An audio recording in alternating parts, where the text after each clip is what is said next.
Well, first of all, thanks for being here. As you know, we have settled the legal side of the lawsuit in regards to the Rice family and the state.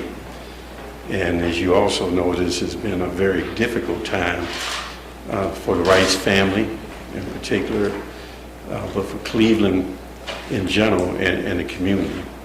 And while we have settled the legal side of this and the court proceeding side of this for $6 million, there is no price that you can put on the life of the loss of a 12-year-old child.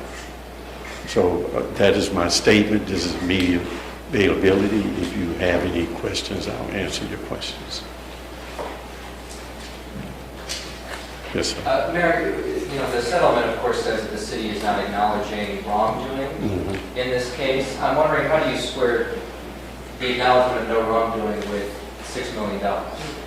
Well, that's you have to ask attorneys how you do those things, but I don't ever remember any settlement that admits to any wrongdoing. It's just a legal way of doing things, and it's an accepted legal process and an accepted legal outcome to settlements. That's part of what happens. Mayor, why is this settled now? How long of a process was it? Was there something in particular that led to the finality of this now? People always speculate, well, do we want this settled before the RNC? What went into this? I'm not putting Well, there's no, things just happen as they happen. And it was assigned to a judge who federal judge, as you know, who assigned another federal judge as a mediator in this case, and he is anyone who has been in court with this particular judge knows that he really pushes us parties to come to some conclusion, some resolution. And other than that, I don't think there was anything different than that. Mayor, from your comments previously about the Tamir Rice case, it seemed as if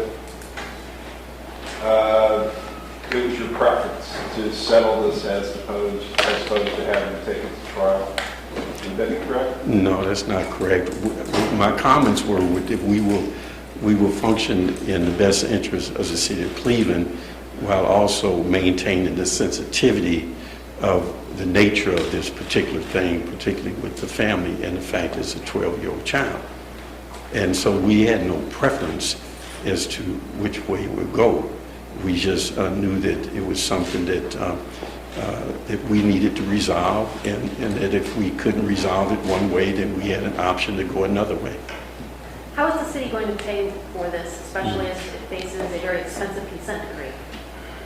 Well, it's part of what we do. I mean, I would. No one looks at and considers what your other obligations are. It's just the way it happens. And I believe that we have agreed on 2 years. Is that correct? So we will pay $3 million a year for 2 years. And when you have we have a budget of $560-something million, and we would have liked to have stretched it out a little longer, but that's not the way it happened. Mayor, is the city moving forward with disciplinary proceedings involving the officers who are involved in this case? Yes, we're going through that process. We're looking, we have instituted, what is the name of the committee? CERC. What is CERC? All right, the review committee that really reviews all of the use of deadly force. And we did the same thing in regards to the East Cleveland shooting. And they're in the middle of that process. They're reviewing evidence, forensic, all those kind of things, testimonies, and then they'll make a recommendation to the chief as to what they believe it should be. Then, depending on what the chief decides, he'll either hear it himself or send it to the safety director. There will be hearings set by either the chief or the safety director for the police officers involved. And then once those hearings are over with and the due process is afforded them, then there will be a decision made. Mayor, is there any prohibition on the Rice family speaking out on the matter post the signing of this? Not that I know of. Not that I know of. I think it's in the, whatever is in the what do you call it? The court entered on the document. Right. And I don't believe there is, but not that I know. How was that figure decided on? Negotiation for some time. Just a matter of negotiation and a judge who was mediating it and keeping the process moving for some time.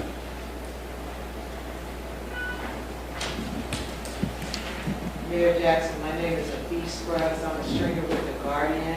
I'm sorry I'm late. I do have a question, and that's about the city's, how is the city going to pay for this given its current budget condition? Well, I've already answered that. Okay. But it is an obligation we have, and whenever you have an obligation that you have, then you must pay that. And so it is $3 million a year for 2 years out of a budget that is $560-something million in terms of operations.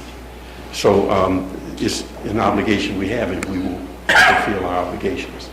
Thank you. Anybody else? Well, Mayor, I wondered, in the settlement saying that there is no acknowledgement of wrongdoing, does that complicate at all what you're able to, any disciplinary measures you're able to reach with the officers? If you said in this lawsuit there is... No, it doesn't compromise us at all. We have entered into this agreement and in doing that, we have protected the rights of the city and its taxpayers in regards to that. And we have preserved all of our choices and options in regards to any administrative hearing that will come forward and any decisions made out of that. Is that correct? Okay. How does this lawsuit set a precedent? I don't know. I imagine I'll probably hear about it in a day or two with other people coming forward, so I really don't know. I do know that we take these things on individual cases, and we don't have a cookie cutter or boilerplate kind of thing here, or outcome here. So I really don't know. I would suspect that there will be people who will be looking at this as they move forward with whatever suits they have with Cleveland, but I don't know. But for us, we take it just step by step, individual case by individual case. Yes.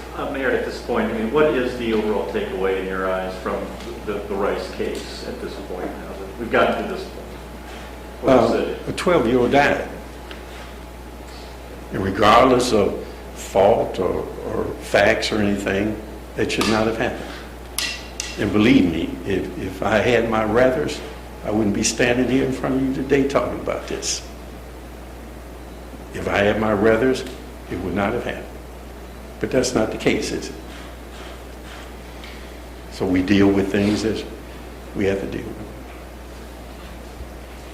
Mayor, what is the time frame for the disciplinary process? There's a lot of work because we have to review all the stuff that went before the grand jury, all of the new things that may have come out. If there weren't statements, I think there was some Garrity, other kind of Miranda kind of things we have to deal with. And so in doing all of that, we almost had to start from the beginning. And there's a lot of information. And this committee, along with the police who are investigating it, they're going through, sifting through volumes of stuff. So that's where we are now.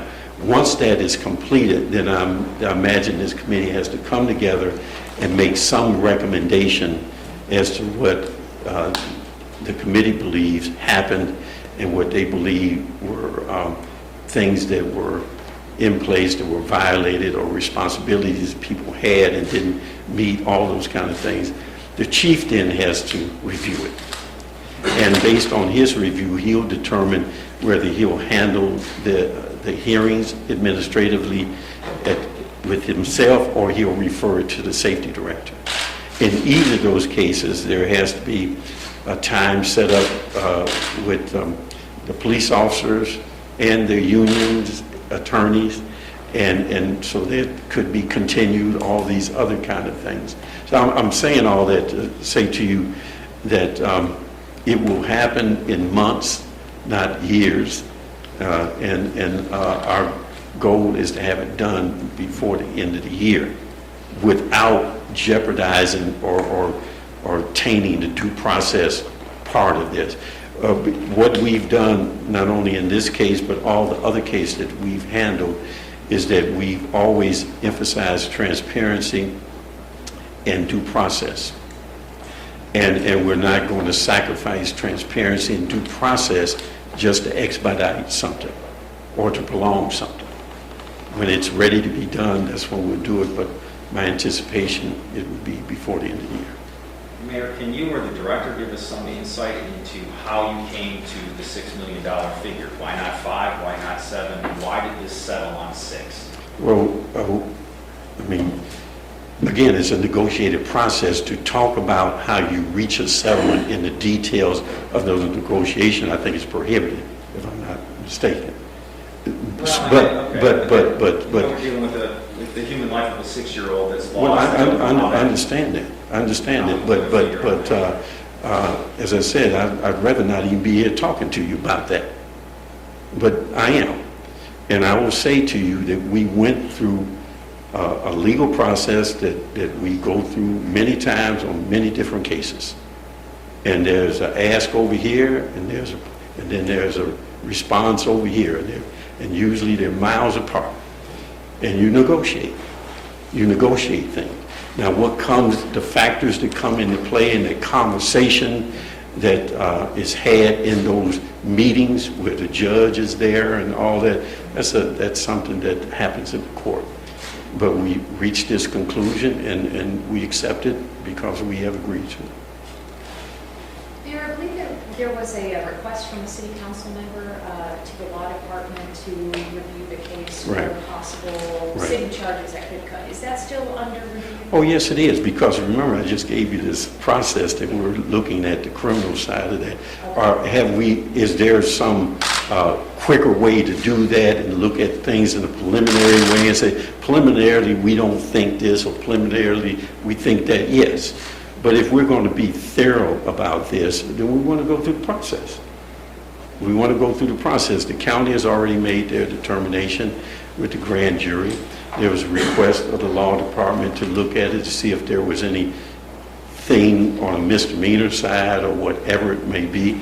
I do believe when the county looked at the felony charge, they also looked at anything inclusive in that could have come forward. They reached their conclusion and now it's been asked for us to look at it, and we're going to look at it, but we're going to be thorough about it. Anybody else? One final thing, and just like in law, they tell you never ask the final question.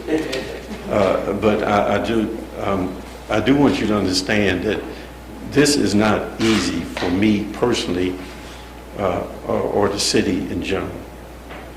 And I can't speak to how difficult it must have been for the family of Tamir Rice.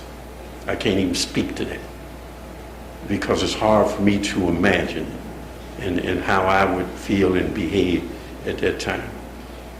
But this is something that we have done. This is moving us closer and closer to what we believe will be an outcome that perhaps on the administrative side people will like, maybe they won't like, I don't know. Just like I didn't know if people were going to like or not like this settlement.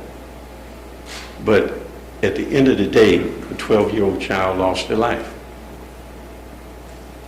And that should not have happened in the city of Akron. It should not have happened. Okay?